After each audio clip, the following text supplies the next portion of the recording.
Kawamura, a young, promising manager of a large company, enters a bar where his colleagues have lured him to celebrate his upcoming wedding. People are having a good time, drinking and messing around. At last, the group of 11 real estate agency employees tries to take a group photo. However, instead of a photo, a short video is accidentally recorded, which only adds to the fun. After the party ends, the groom's friend Kase hands him his gift, and Kawamura admits that he knew about the planned party because his boss, who is also his future father-in-law, personally told him about it. The guys chat amicably for a bit more and then part ways. Kawamura heads home and realizes that he has had too much to drink. He starts swaying from side to side, though just a couple of minutes ago everything was under control. Everything around him suddenly darkens, and then the young man falls into an open sewer manhole. Waking up, Kawamura finds himself at the bottom of a deep, isolated concrete well. All around him are swarming insects. There are rat corpses and remains of some animals lying nearby. An old ladder, the only way to get out of the trap by himself, has long since rotted and broken. Moreover, it turns out that the young man has seriously injured his leg in the fall. Somehow bandaging his leg with a necktie, Kawamura tries to climb the ladder but falls down. Realizing the helplessness of his situation, he starts calling for help. However, no one responds. Meanwhile, time has long past midnight, and the young man realizes that he risks being late for his own wedding. He rummages through the items in his pockets and bag, looking for things that could help him get out of the sewer. He comes across Kase's gift, which turns out to be a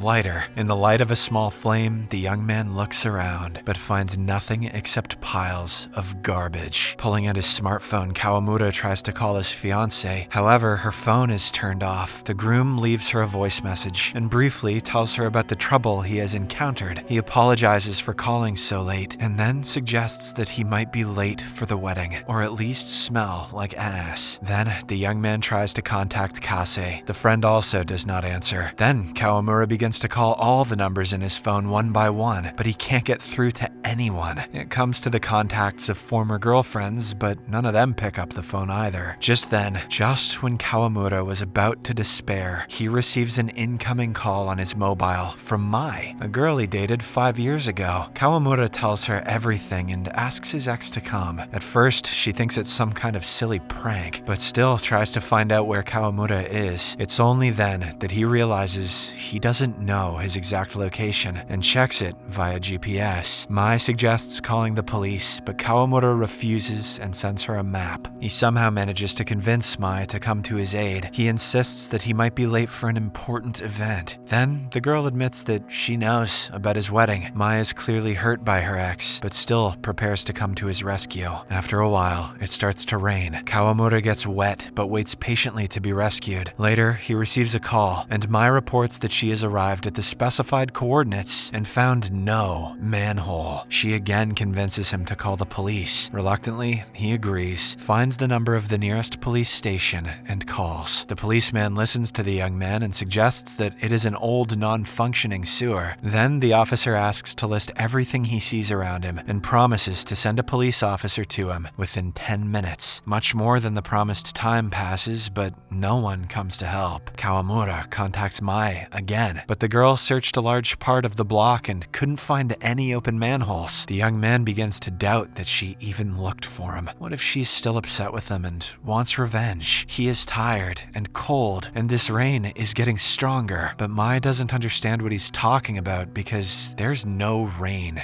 in Shibuya. Apparently, the guy is in another city. Now Kawamura is truly scared. He turns on the video function on his smartphone, tossing it onto the manhole to try to capture the surroundings. But the phone gets stuck on the top step of the ladder, and then a stinky gas starts to emit from a piece of rusty pipe below. He finds tape in his bag and seals the hole, but it doesn't help. He manages to knock down his smartphone and sees unfamiliar surroundings on the video. He receives a call from the police. They ask him to clarify details of the incident. The officer's hints at heavy alcohol intoxication annoy Kawamura, as he has long since sobered up. Then, an interesting idea comes to his mind. Kawamura creates a social media account posing as a young woman, finding an appropriate photo for the profile picture, and names her the girl from the sewers. As this beauty, Kawamura writes that she was in Shibuya, where she fell into a manhole and is currently trapped. She has a leg injury, is very cold as a catfish, one might say, and is asking for help. At that moment, some kind of chemical filth starts pouring into the pit. Then, Mai calls, asking him to send a photo of his wound, as she is a nurse. After inspecting the cut, she asks Kawamura to stitch up the wound. The guy again checks his pockets and finds a stapler, while simultaneously talking about his internet plan. He thinks that people will be more willing to help a girl than an ordinary guy. Mai approves of his actions and the plan, and instructs him on how to properly stitch the wound. Through screams and tears, Kawamura follows her instructions, recalling how, when he was a child, everyone, even his parents, didn't care about him. Having finished the operation, the guy apologizes to the girl for everything that happened in the past. Meanwhile, Mai draws his attention to the girl from the sewers post, which quickly goes viral and gains an unprecedented number of views and comments. He is asked to specify his location, and he writes about the rainy sky where there is no moon. People start asking questions and discussing among themselves, trying to figure out in which area it's currently raining, but no one can identify the place from the blurry photos. There are many theories, including alien abduction. But one question about having enemies makes Kawamura think. Suddenly, he feels like someone in a black hood is watching him from above, and the girl from the sewers suggests that she might have been punished for her brother's deeds. One of the subscribers, the Prince of the Abyss, promises to bring justice and asks for more details about the brother. Kawamura gives his real name and workplace and promises to pay 100,000 yen for information about him. After that, he contacts Mai again and asks her to go to the bar where he was before the incident and check the surveillance video, because he suspects that someone slipped a sedative into his cocktail. Meanwhile, Kawamura looks at photos with his fiancée, remembering how happy they were when they found out they were going to be parents. Meanwhile, under the post of the girl from the sewers, messages appear with stories about him, Kawamura, where people are amazed at his success. After all, at 29, he's already the senior sales manager. He has about 50 girls in his love list, but he's marrying his boss's daughter. One person confesses that he knows Kase, who envies Kawamura and wants to ruin his wedding. Kawamura calls Mai and names Kase as the suspect, but the girl reports that the bar is already closed and she won't be able to do anything until morning. Then, the guy himself reviews the photos and videos from the party and suddenly realizes that there were not 11,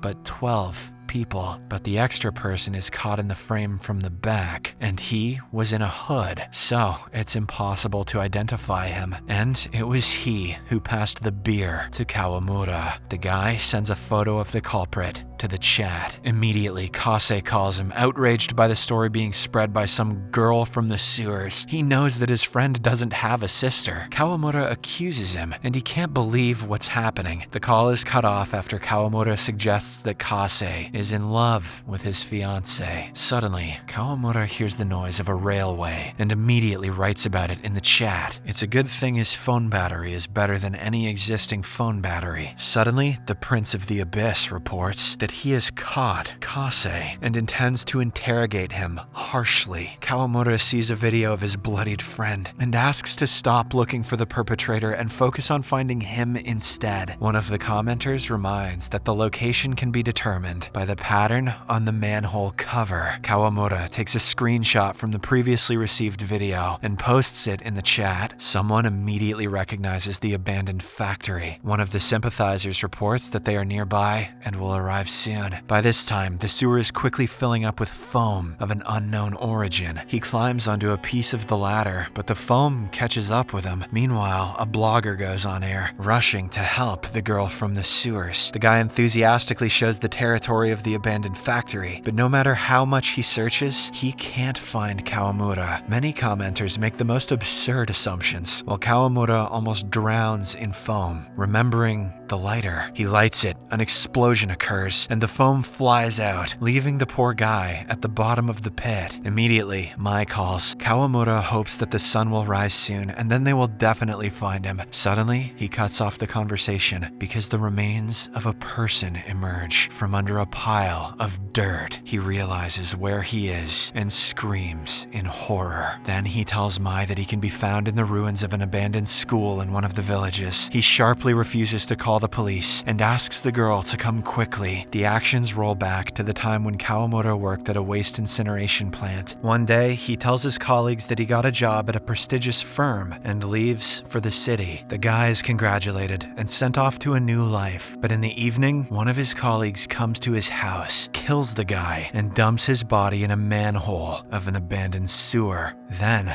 undergoes facial surgery, and he arrives at the new place of work, becoming Kawamura. Now, the killer in the pit calls the girlfriend of the boy he murdered in the past and confesses that he is an imposter, but she has known this for a long time. After that, he returns to the chat and confesses that the criminal is Kawamura's girlfriend from his youth. Their parents were against their marriage, so they broke up, but then she started stalking the guy and demanding meetings. The girl from the sewers doesn't want to involve the police, but would be grateful for help. Kawamura creates another account and allegedly on behalf of their classmate names the girl Natsumi. Immediately in the chat, there is a wave of hate against Natsumi. The Prince of the Abyss promises to punish Natsumi. At this moment, the commentators finally figure out Kawamura's location, but this scares him even more than staying in the pit forever. He writes that the girl from the sewers was rescued by passers-by and thanks everyone. Immediately, there is a call from the police rushing to help, but Kawamura reports that he is fine, he is saved, and no need to worry anymore. The guy tries to bury the corpse at the bottom of the well, but in vain. At this moment, he hears the sound of a motor, and Mai calls. Dropping a rope down, Kawamura struggles to get out of the manhole. But after catching his breath, he suddenly recognizes his rescuer, who turns out to be Natsumi. She calls him by his real name and confesses that she hacked his phone. So, he was not talking to Mai, but to her. The girl sits on the exhausted guy and traces the outline of his face with a marker. She unfolds surgical instruments, while he tries to prove that he simply used the appearance of a missing guy, to which Natsumi shows the recording of his message, where he names the location of his whereabouts. So, he definitely knew where he hid her boyfriend's body in the past. The girl reminds him that stolen things need to be returned, and she makes an incision on his cheek. And then the fake Kawamura confesses that he was always ignored. That's why he wanted to improve his life by stealing someone else's face. Soon, he will become a father and asks for a chance to see his child. Natsumi sympathizes with him and drops the scalpel, but now Kawamura will attack her. He tries to strangle her and drags her to the pit. Suddenly, an arrow pierces him, and the guy falls back into the manhole. It turns out that the Prince of the Abyss, who turns out to be a teenager with a bow, came to her aid. The fake Kawamura regains consciousness at the bottom of the pit again when the rope crawls up, and the Prince of the Abyss, thinking that this guy was keeping the girl in the sewer, closes the manhole cover because the fake Kawamura made up a story in which the girl was in the sewer and not the guy. So, the Prince of the Abyss didn't believe him and closed the manhole. Left in the dark, the murderer and thief of someone else's face lights a lighter and in the light of the flame sees in a puddle the reflection of his true face, which he tries to cover up with dirt. And his phone receives a message from his fiancée, who finally waited for the happy day of their wedding. The film surprises with a completely unpredictable finale, but the viewer gets little hints that the clerk's story is not as simple as it seems, and the denouement is so shocking that it changes the perception of the entire film.